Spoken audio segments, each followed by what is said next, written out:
Our final contestant in storytelling, code 198, performing The Sword and the Stone.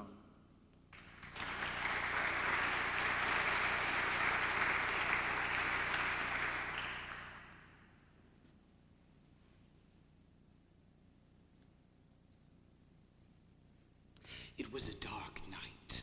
The mist hung thick over the mountains. But it parted slightly and revealed an old man dressed in a flowing robe and a tall pointed hat, picking his way along the side of the mountain. Two women approached him out of the mist. One held a baby, which she handed to the old man, Merlin. With a flash of light, he was gone. Miles away in the castle of Sir Ector, another flash of light appeared, and Merlin made his entrance into Ector's chambers. He said, "Here, take the child, raise him as your own. Call his name Arthur. I cannot tell you why."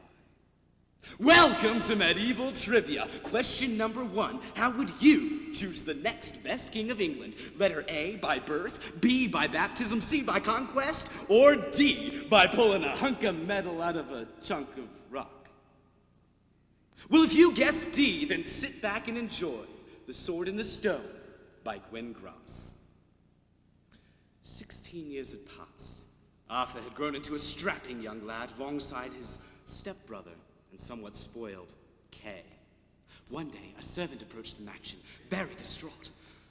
"King Uther has just died, and there's nobody to replace him. But they're having a tournament in London, and whoever can pull a sword out of a stone will be the next king of England." Now Ector was enthralled.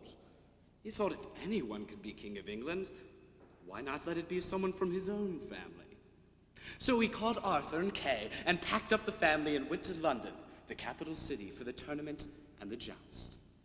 The day of the tournament dawned bright and clear, and Kay walked confidently towards his first battle.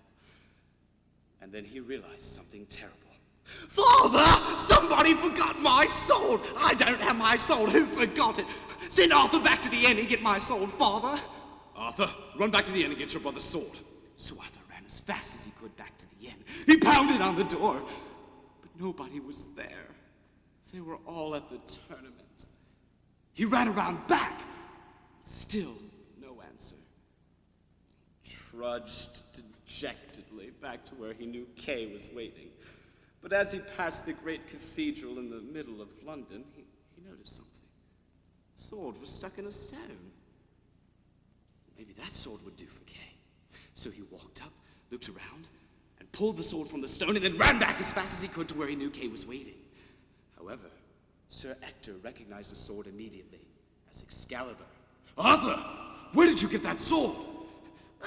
I pulled it from a rock, Father. There's nobody around. I didn't think it belonged to anybody, and Kay needed a sword." "Arthur, take me back to where you got this sword immediately." So they all walked back to the great cathedral in the middle of London, and Arthur pointed, and Ector said, "Put the sword back in the stone." And he did so. "Now pull it out." And he pulled it out. By this time, quite a crowd had gathered, and they gasped as they saw the little boy pull the sword from the stone. "Now let me try." Ector reached forward and pulled. The sword wouldn't come out of the stone. Kay, get over here and try, son."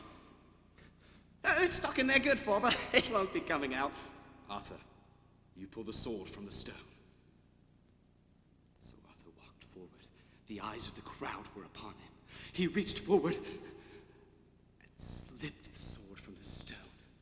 The crowd gasped and cheered and hailed the new King of England, Arthur Pendragon.